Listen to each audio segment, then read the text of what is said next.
Si vous n'avancez pas dans votre vie comme vous le voudriez, il est fort possible que ce ne soit pas à cause de monde extérieur, ni de circonstances, ni de manque de chance. Dans beaucoup de cas, c'est vous-même. Et je ne dis pas ça pour vous accuser, je dis ça pour vous réveiller. Le véritable frein à votre réussite est souvent invisible, sournois, quotidien.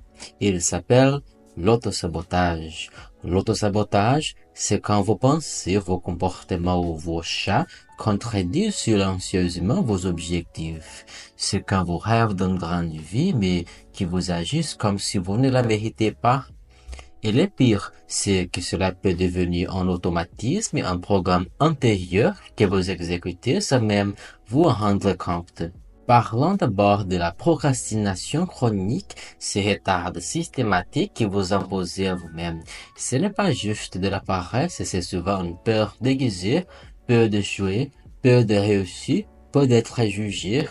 Vous avez un projet en tête, une idée brillante, une envie de créer ou de transformer quelque chose.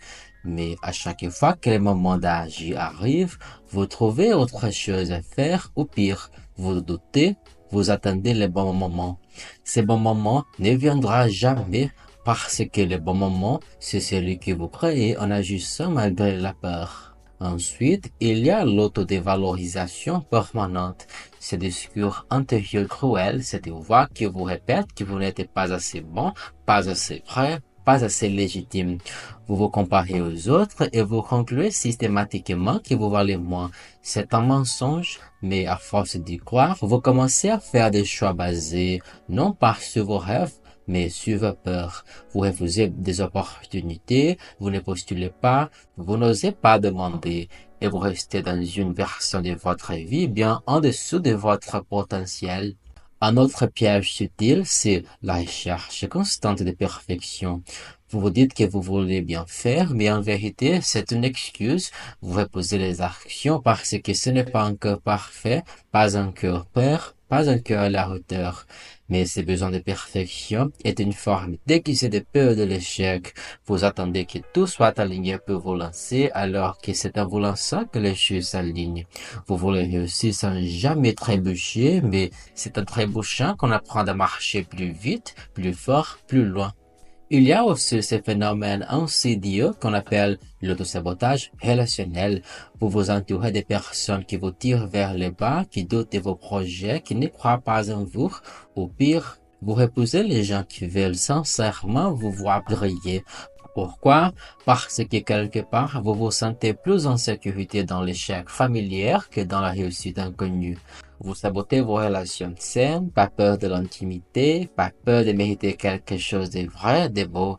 Et tant que vous ne guérissez pas cette peur, vous continuerez à repousser ce qui pourrait réellement vous élever. Enfin, il y a cette tendance à choisir la facilité à court terme au lieu de la liberté à long terme. Vous sacrifiez vos rêves pour quelques heures de confort. Vous dites juste aujourd'hui je me repose, juste cette fois je repose, juste cette semaine je me relâche. Et ces exceptions deviennent la règle. Vous endormez votre ambition dans des plaisirs immédiats, mais ce qui est confortable maintenant vous coûtera cher plus tard. La liberté ne vient pas sans discipline, et la discipline, ce n'est pas de la souffrance, c'est un acte d'amour envers votre futur. Vous devez comprendre une chose, vous n'êtes pas vos blocages. Vous êtes celui qui peut le dépasser, mais il faut d'abord les identifier, les regarder en face, les appeler par le nom. C'est inconfortable, oui, mais c'est libérateur, car à partir du moment où vous voyez vos schémas, vous pouvez choisir de ne plus les nourrir, et ces choix-là, personne ne peut le faire à votre place. Votre succès ne dépend pas de votre intelligence, ni de votre passé, ni même de votre talent.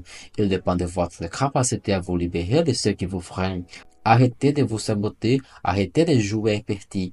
Votre vie est trop précieuse pour être gâchée par des doutes et des habitudes qui ne vous servent plus.